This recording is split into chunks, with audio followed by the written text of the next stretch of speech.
जाडो गर्मी जस्तो सुकै परिस्थिति स्थितिमा पनि साथी नै चिया हो मेरो। चाहे त्यो चिसो मौसम किन नहोस् या गर्मी दिन किन नहोस्, विशेष गरी जाडो मौसममा त चियाको स्वाद पनि बेग्लै हुन्छ। तातो तातो चिया सुरुप सुरुप पारेर खानलाई बेग्लै खालको मजा आउँछ। त्यसमाथि पनि दुधवाला चिया भनेपछि त हुरुक्क हुने हो म।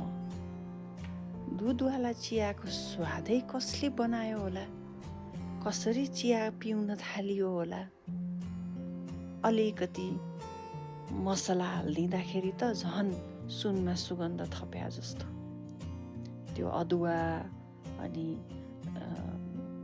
सुकुमेल, ल्वाङ कुटेर हाल्दाखेरि र थोरै दालचिनीको धुलो पनि छ भने जाडोमा त त्यो गरम मसला हालेको यो चिया त असाध्यै मिठो हुन्छ।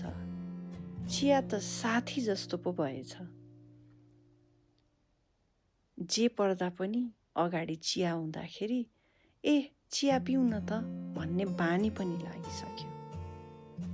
चिया खाएर झ्यालतिर हेऱ्यो भने समय गएको पत्तो पनि हुँदैन। चिया त मेरो मिल्ने साथी जस्तो भइसक्यो। जस्तो सुकै परिस्थितिमा पनि समयमा पनि आज चिया खाऊ न नभन्ने त कोही छैन होला। त्यसैले चिया मेरो पनि साथी हो र मलाई लाग्छ सबैजनाको साथी हो चिया।